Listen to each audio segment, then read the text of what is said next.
And Braves split the series with the Diamondbacks 2-2.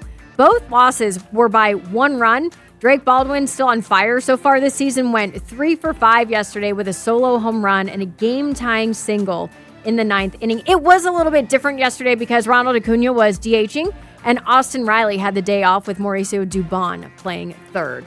Is that more about getting rest or more about maybe you need a day? Both, right? I mean, that's what I think. I think both. Little mental day, little head clearer, and also maybe there's just need some rest. Mm-hmm. I think it's both. I think it's a mental day, but then you're like, hey, sit for a while, and then we'll use you in a pinch for Riley, and then he did not do anything in that moment. The weak pop up. Acuña, I think, was probably a rest though, more than like, hey, let's let you, with a player the injuries like him with the the knees and stuff. Probably, you know what, just take the day off from the field because everybody wants to talk about Michael Penix Jr.'s knees.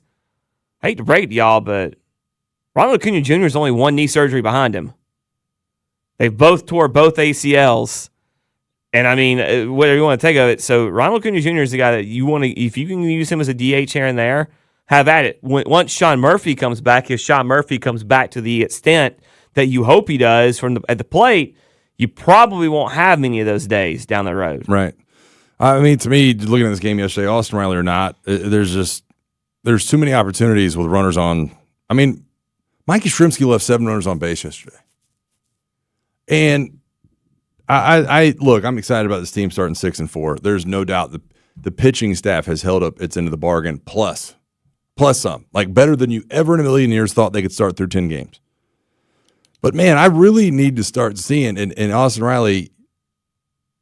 It leaves a sour taste in your mouth with all the struggles you've had on Sundays to not see him in the lineup and not see him performing early in the season. Again. Am I panicking? Absolutely not. Am I going to be panicking if we're 2 months from now and still having this conversation? Maybe, because you need him, and we've talked about him being the linchpin of what this team could possibly be and moving this team forward and getting the clutch hits and being that guy. And, Matt Olson's 0 for 3 yesterday. Austin Riley's not in the lineup. It's just not how you had it designed on the second Sunday of the year. You want to take it a step further? You were 2 for 14 yesterday with runners in scoring position. You left 10 guys on base. You know who got the 2 hits? Ronald Acuña? Drake Baldwin. Yeah. Drake? I thought you were going to throw me for a curveball. No. Ronnie was 0 for 1. Olson and Yastrzemski combined were 0 for 5. And everybody else was 0 for 1. Harris, none of them did anything but Drake Baldwin. No. That's why I started the show today about Drake Baldwin. He's the only guy that's consistently hitting. How long can that keep going, though? How long do you think he'll be on fire? Well, look, the game of baseball is there's very few players in the history of it that stay hot for an entire season. Those guys end up with MVP years, or you think about guys that hit 400, which is very, very, very rare. I mean, think about the year Chipper hit 364. I think it was 2008. He was 400 for most of the year, and then he hit a little bit of a lull and finished 364. He's going to hit a lull. But and look, Matt Olson has been pretty consistent this year. If you think about it, he's been pretty good to start the season. It's just that Drake has been so hot, coupled with Acuña and Riley being so bad. I mean, Acuña and Riley combined have 13 hits in 70 at-bats with 13 strikeouts, I think, combined. 16 strikeouts. Both of them are hitting under 200 for average, and if you combine their own base percentage, it would be 280 something, 290. It's not very good. Yeah. And those are two guys you absolutely depend on. They're stars of the team. Allie, this is why I was so stuck on a week or two ago about it. It does matter to me when the back of the baseball card happens. Eventually they do, and Michael Harris made an incredible run in the second half last year, right? Ozzie Albies comes around. But when you look at Matt Olson in these kind of games, the winnable games, the one-run games, the extra inning games, and you see that he's 0 for 3, and like Bo just brought up, he left 4 runners on base, that's tough to stomach. I keep planning on coming in here on Mondays and being really excited about whatever the Braves did over the weekend, and the Sunday thing for the last 3 years has stunk it up. And I just think that this offense at some point, with all the big players that you really leaned on over the last few years, have got to come together. And I don't know how much longer Drake Baldwin can just shoulder the load. But I also think about the other night when Matt Olson was good. I mean, he hits a home run in the 2-0 win on Friday. He hits a home run in one of the guys that helped the big rally on Thursday.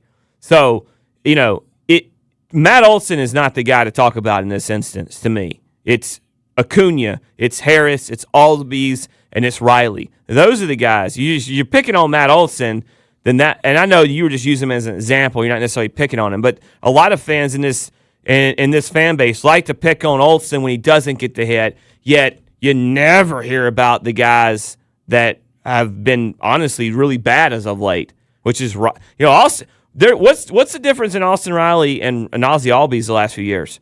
Neither one play full seasons, and neither one play to the back of their baseball card if you want to go there. So there's not much different, except for one is way overpaid if you want to go to it compared to the other one if you want to say they're the same player. Because one of them's making $200-something million, the other one's making like $6 a year. I'm confused as to what's going on with Ronald Acuña because coming off the WBC, same. I mean, playing for his country, as excited and as emotional as he was throughout that entire series, I just don't understand. I thought he was going to come in here hot. There was a moment yesterday where he got a hit. I think he ripped it up the middle, or maybe between shortstop and third baseman, and you could see him talk to himself on the way down the first baseline. It was just a single, just good contact, and you could see he was like, "Yeah."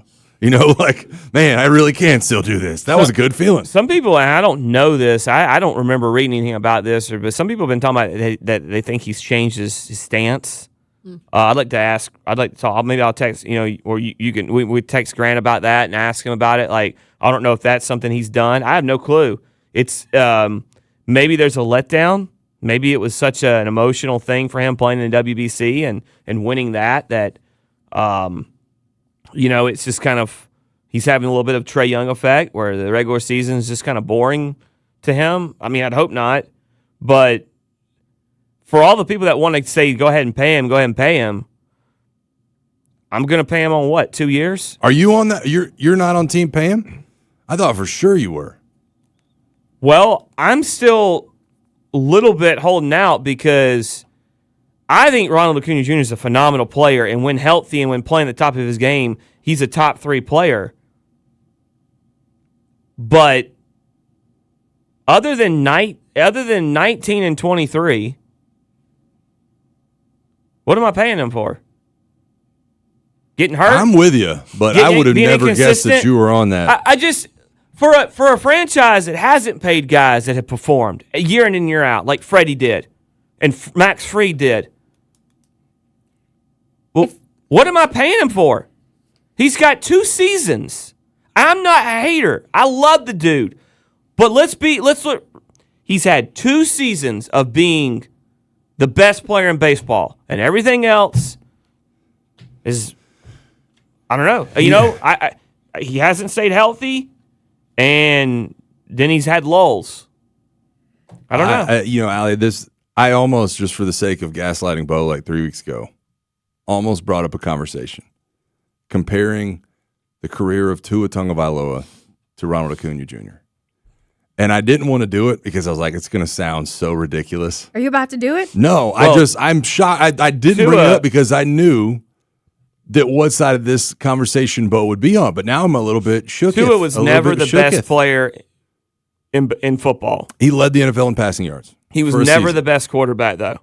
He was never like Ronald Acuña Jr. in 2023. Yep. And 2019, you can make an argument for, and half of 2021. But I have to say that I can't say that finishes it because you can't tell me that injuries matter in one sport, and when another guy is off the field consistently, you can't yell at me that Michael Penix has old knees and therefore you can't trust him, and turn around and tell me that Ronald Acuña Jr. is a guy you can trust who has I'm not telling you that. No. I'm not saying you're saying that. I'm saying in general, because I see the argument. I can see people making the argument for Acuña, but not for Penix, based on health alone. But you can't tell me that you can criticize one guy for not staying healthy and the other one gets a free pass. My bad. I lost the train of thought.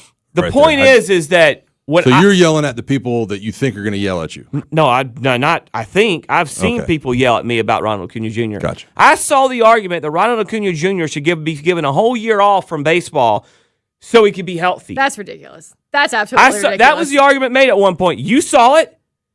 And Saw a person say that, yes. The reality is that he hasn't stayed healthy for most of his career, and there's only been 2 seasons that you can look at that have been out of this world. So how can I pay him an enormous amount of money late in his career when I don't know what I'm getting?